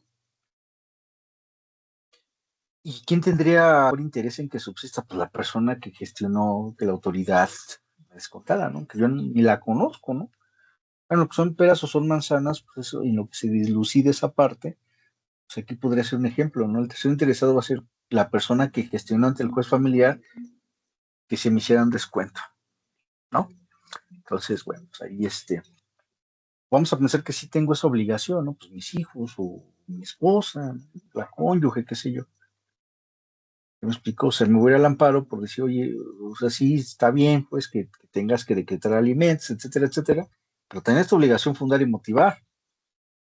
¿Sí me explico? Entonces, imagínate, o sea, pensar que yo soy abogado y en tu resolución determinas que me vas a fijar alimentos, no por ser abogado, sino porque te dijeron que yo era un empresario acá del estilo Carlos Slim, ¿no?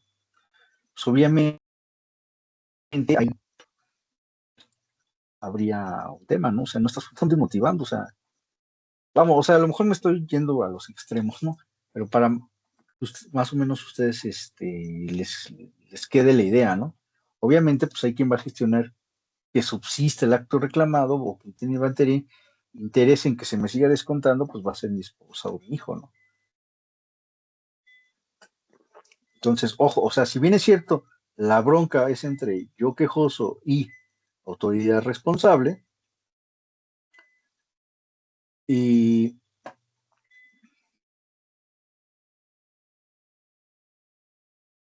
el tercer interesado pues va a ser la persona que va a buscar que eventualmente ese acto reclamado por mí subsista, ¿no? Ahora, continúa señalando el inciso, ahora dice el inciso B.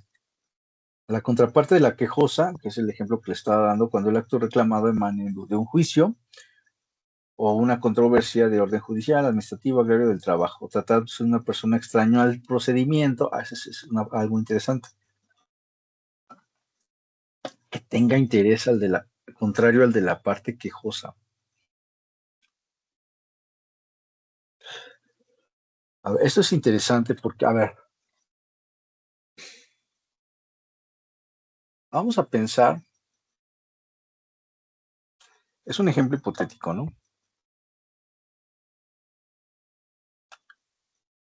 Y, a ver, vamos a pensar que está en disputa un edificio bueno, utilizado para efectos de casa habitación, ¿no? Departamentos. Entonces está disputa, no sé, qué les gusta. Vamos a pensar que son dos hermanos, ¿no? Que se están peleando la disputa de esta situación, ¿no?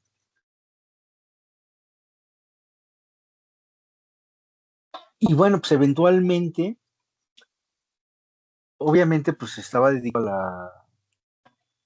a la renta de estos departamentos, pues eventualmente la persona que tenía la posesión los renta, ¿sí me explico? Entonces,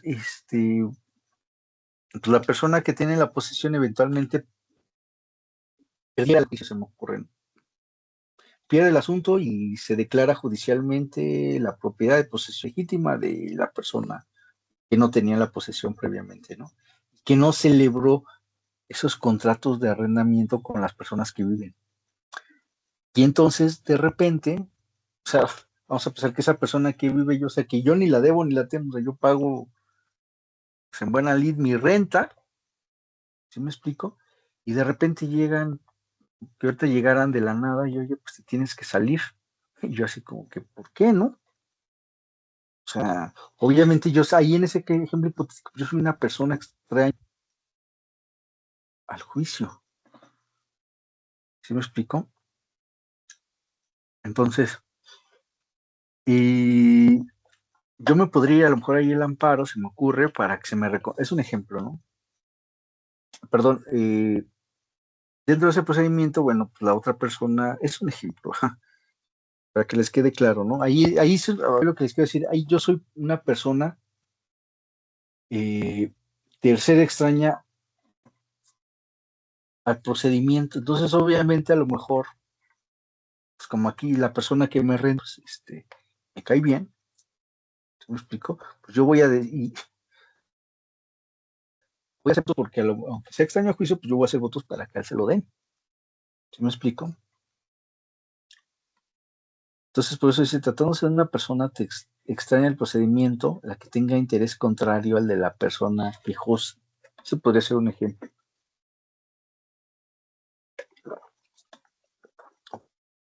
Okay, no. La persona víctima de delito u ofendida, quien tenga la reparación del daño o reclamar responsabilidad civil, bueno, pues eso creo que estaba claro, ¿no? O sea, un asunto penal, hablan de la orden de aprehensión. Se libra una orden de aprehensión en mi persona y vamos a pensar que me estás acusando por el delito de violación, por ejemplo. Si me acusas por violación y libran una orden de aprehensión por violación, ¿no? ¿Quién sería el tercero interesado? Yo soy el quejoso en contra de la orden de aprehensión, sería en contra, por ejemplo, de un juez penal, la autoridad responsable, y el tercero interesado, ¿quién sería? El acta, ¿no? Quien me atribuye pues, el tema de violación. Entonces, ahí es también, ese es un ejemplo, ¿no? Dice, la persona indiciada o procesada cuando el acto reclamado sea el no ejercicio o el desistimiento de la acción penal. Ok.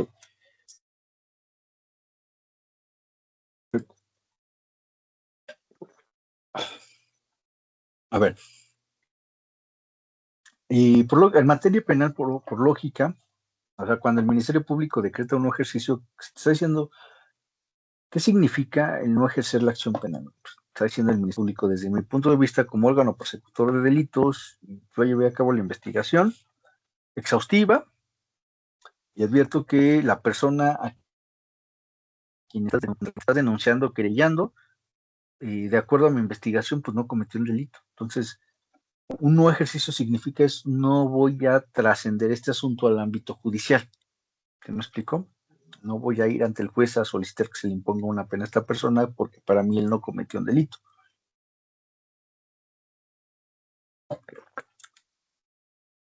Eh,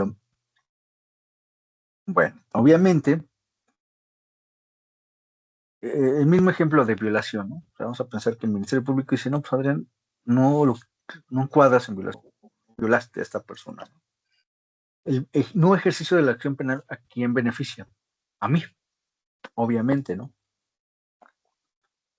Entonces, por ejemplo, contra el no ejercicio de la acción penal, y obviamente, bueno, previamente procede un recurso innominado que está contemplado en el Código Nacional de Procedimientos Penales, eso es otro tema. Acuérdense que, bueno, otro principio que analizamos, se me olvidó repasar al principio, es el principio de definitividad, ¿no? Que veíamos que para que proceda el juicio de amparo, la llave es agotar todos los medios extraordinarios de defensa, perdón, todos los medios ordinarios, perdón, que establezca la ley donde emana el acto, y se tienen que agotar, porque de lo contrario, pues estaríamos hablando de actos sentidos, ¿no? Entonces, retomando esta idea,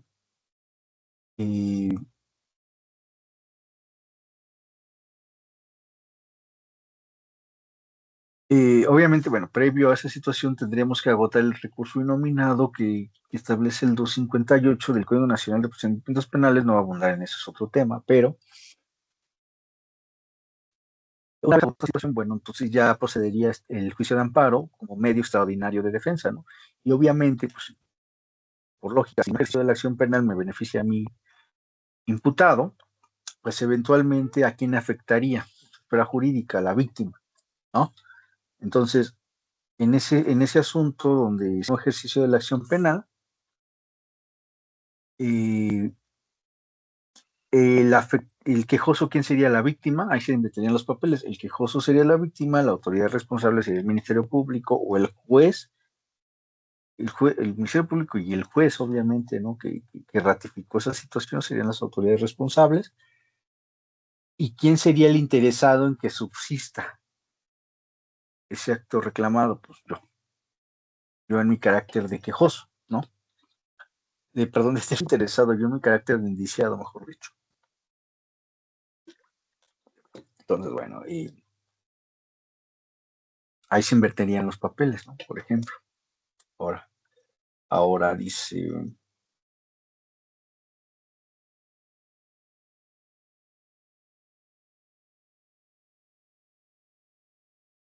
en materia penal dice, la o el Ministerio Público haya intervenido en el procedimiento penal del cual derive el acto reclamado, siempre y cuando no tenga autoridad responsable.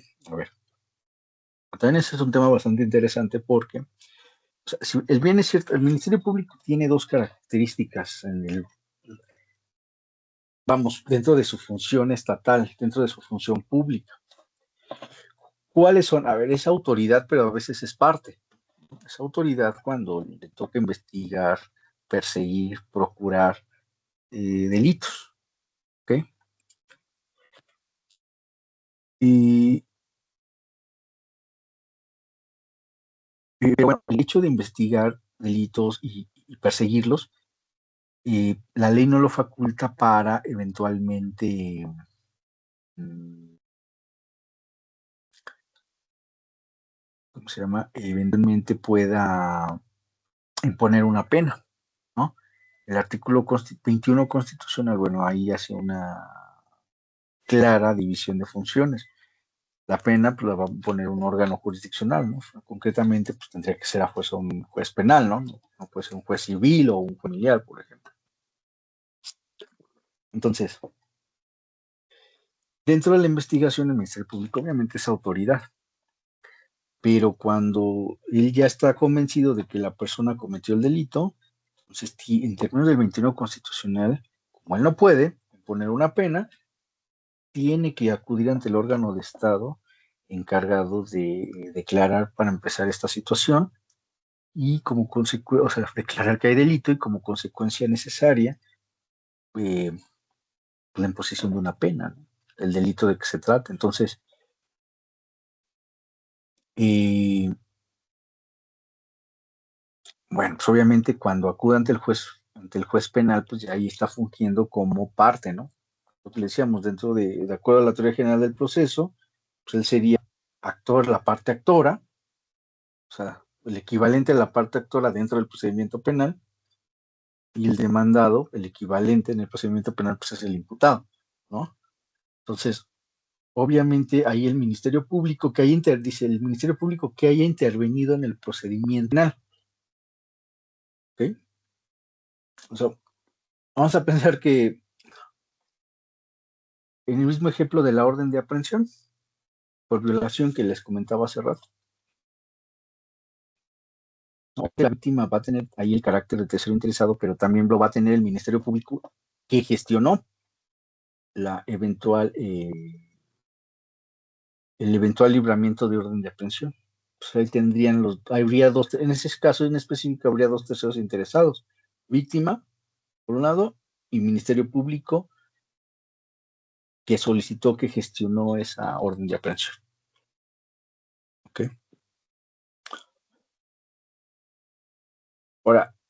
Ahora, en la fracción cuarta también le dan carácter al Ministerio Público Federal,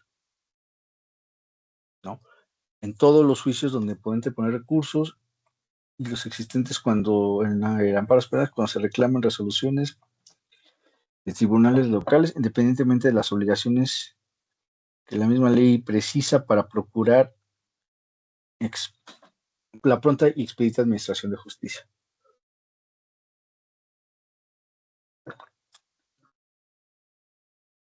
¿Por qué se le da carácter de parte del Ministerio Público Federal? Bueno, para empezar, el juicio de amparo, por tener un fundamento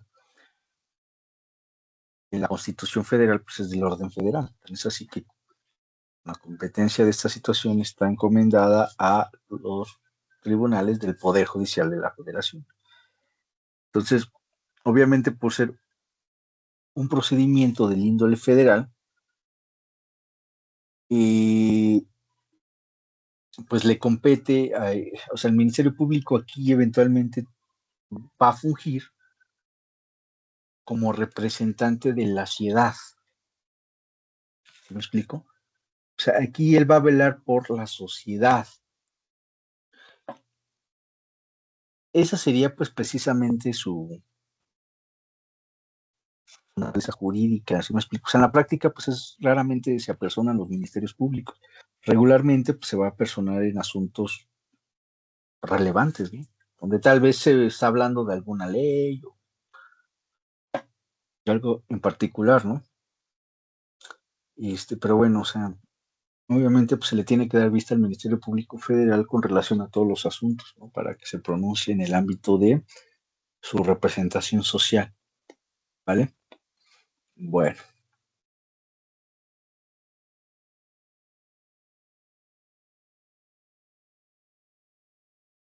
y bueno, o sea, este último párrafo refuerza esta situación, ¿no? O sea, que les estoy comentando. En amparos indirectos, materia civil y con inclusión de la materia familiar en donde solo se afecten el Ministerio Público puede interponer recursos cuando las personas quejosas hubieran impugnado la constitucionalidad de normas generales y este aspecto que aborde la sentencia, ¿no? Entonces, bueno, esas son en términos generales. Entonces, bueno, son cuatro.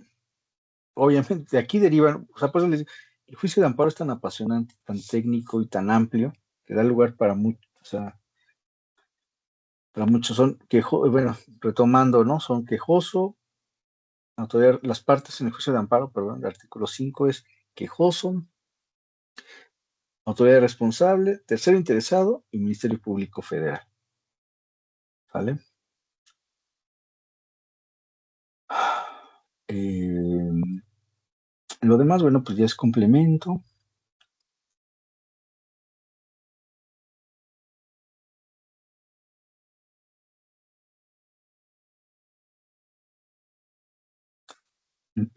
Déjame ver, estamos analizando hacia ahí. Obviamente, chicos, pues su tarea es seguir, o sea, su obligación, su tarea es leer toda la ley de amparo, ¿eh? Ahorita nada más, pues obviamente pues les estoy dando como que lo toral, lo esencial, pero bueno, pues tenemos esa obligación como abogados de leernos, entendernos, aprendernos prácticamente toda la ley de amparo. Pues el juicio de amparo, si se dan cuenta, pues está presente en todas las materias. Es también parte bastante interesante, ¿no? El juicio de amparo. ¿Ok?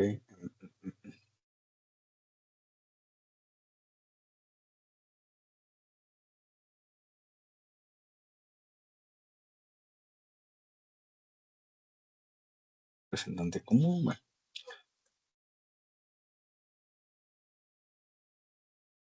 ok, ok.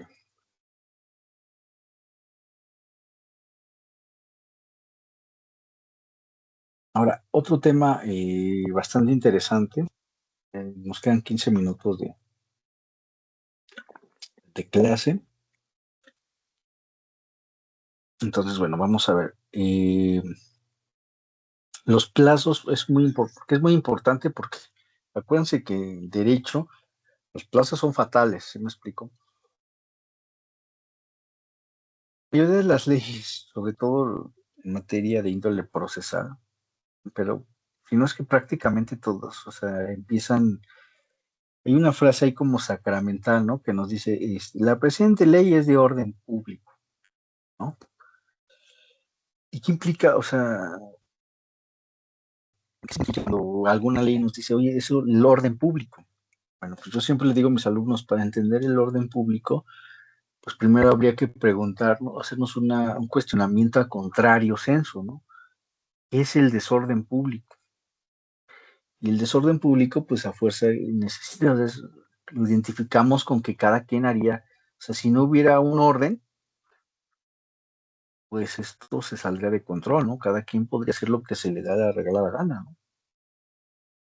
Obviamente, al no haber un orden, pues esto afectaría la certeza. No hay certeza y pues prácticamente viviríamos en una sociedad civilizada, ¿no? Entonces, pues precisamente esa es la función de la ley, imponer un orden, ¿no? Entonces, ese orden implica que pues, un juicio va a tener plazos, ¿sí me explico?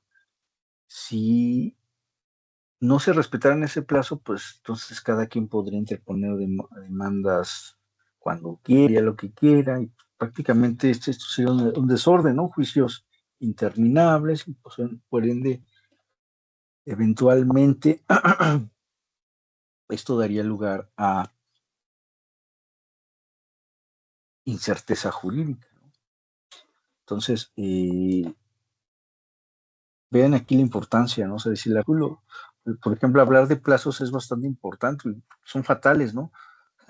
Si yo no interpongo juicio de amparo dentro de los plazos establecidos, pues obviamente parte de estos argumentos, esos razonamientos que les estoy diciendo en materia de certeza y seguridad jurídica, eh, pues serían letra muerta, ¿no? O sea, y eventualmente no, perdón, eventualmente no respetar estos plazos, pues darían lugar incluso muchas veces a la declaratoria, ¿verdad?, de preclusión de un derecho. ¿Sí me explico? Entonces, bueno, por eso es importante, dice, el plazo, aquí nos habla de los plazos para interponer, para presentar una demanda de amparo. Aquí el primer párrafo, el 17 de la ley de amparo, es claro al establecer que el plazo para presentar la ley de amparo es de 15 días. ¿Vale? Entonces, ojo, aquí acuérdense, hace rato yo les decía, bueno, acuérdense que la ley de amparo tiene cabida en todas las materias, ¿sí me explico? Entonces, cada materia en específico va a tener su especial forma de computar plazos. ¿Sí me explico? Por ejemplo, en materia civil, ¿qué se te dice? ¿No? Y los plazos van a empezar a contar a partir de que surte efectos la notificación, ¿no? Y entonces, ¿cómo, por ejemplo, vamos a pensar que se te notifica por boletín judicial, ¿no?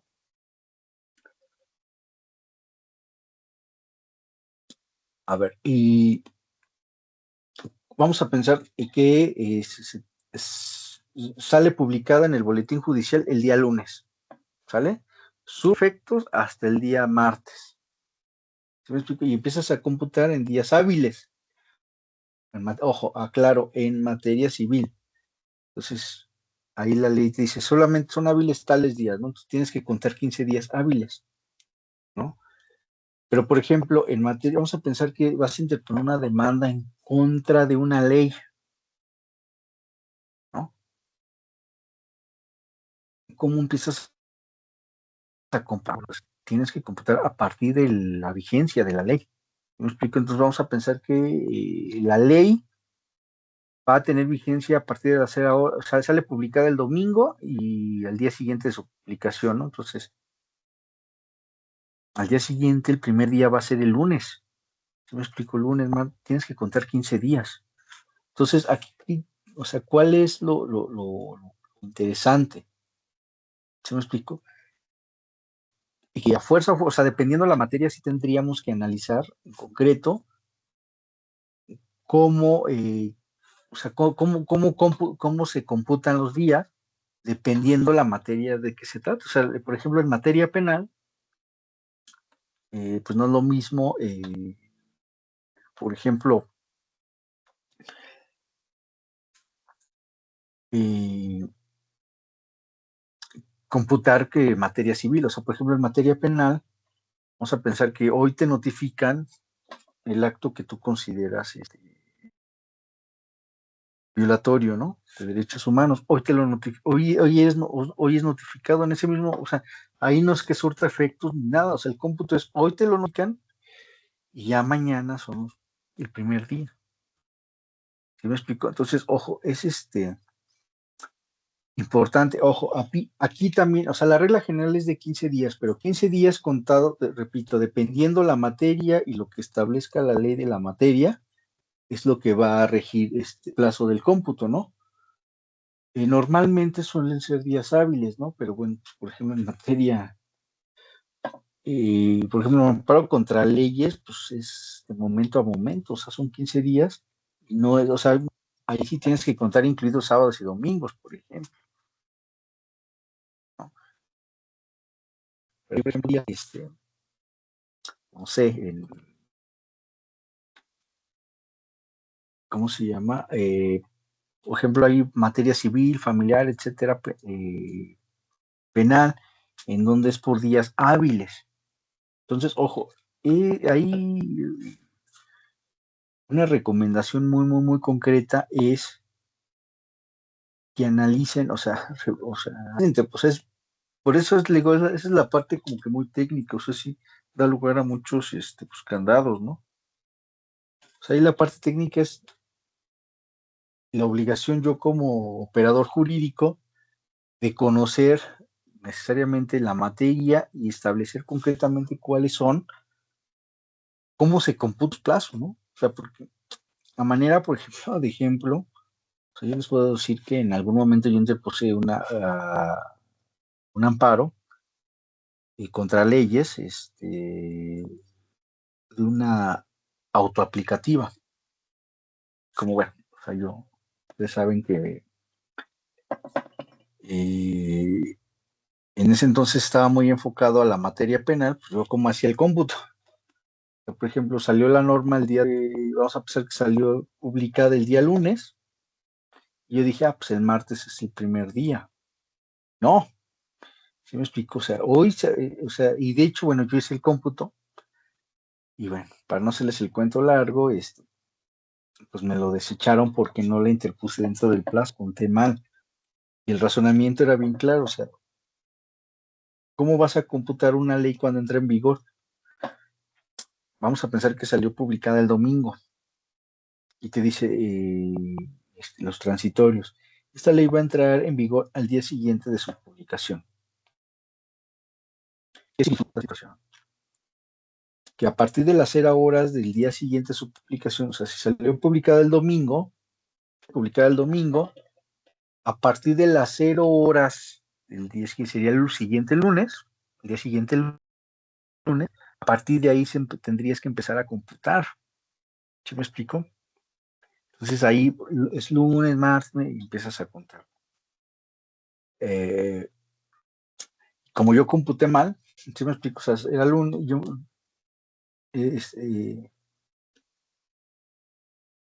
o sea, yo dije, empieza a computar el lunes y el martes es el primer día, pues está mal, ¿no? Entonces, ojo, ahí también, obviamente ese amparo me lo desecharon por esa situación, ¿no? Pero se los comparto como experiencia, ¿no? Porque pues, de los errores se aprenden también. Y ustedes como estudiantes, pues no están exentos, ¿no? También de poder sufrir esas consecuencias, ¿no? Entonces, bueno, y es importante, ahora, es importante, o sea, repito, dependiendo de la materia, es establecer concretamente es saber, es esa obligación como operador jurídico de saber cómo, voy a llevar a cabo ese cómputo para efecto de que no me desechen la demanda, ¿no? Y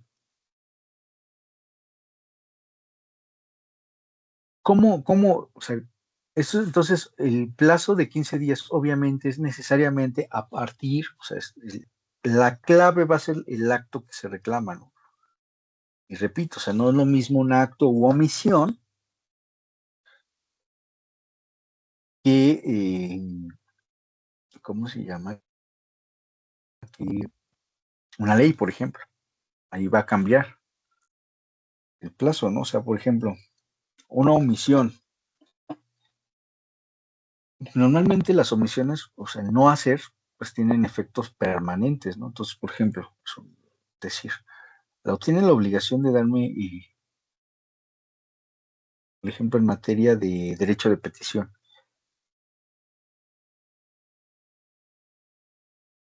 Vamos a pensar que yo presento un escrito en el 1 de enero, pues sea algo, ¿no? Ante X autoridad para que me den contestación. Y ahorita ya estamos en julio, o sea, ya pasaron 7 meses y la autoridad no me da contestación. Pues ahí, obviamente, al tener efectos permanentes esta omisión de contestarme, pues ahí no aplicaría, ¿no? O sea, ahí es flagrante que la autoridad no me está dando contestación. O sea, ahí, pues, si me explico, ahí no habría como que ese plazo de 15 días. Repito, es permanente, los efectos de esa omisión son permanentes. Entonces, en cuanto yo acredite, es un muy buen ejemplo este, ¿no? Porque, o sea, yo presento la promoción. ¿Qué sucede normalmente ahí en ese tipo de cosas? Presento la promoción y muchas veces las autoridades, para evitar el juicio, pues luego te contestan. ¿Sí me explico? O sea, presentas el escrito, le dan vista a las autoridades responsables para que rindan su informe justificado, y antes de rendir su informe justificado, luego te contestan. ¿Sí me explico? Van y te notifican.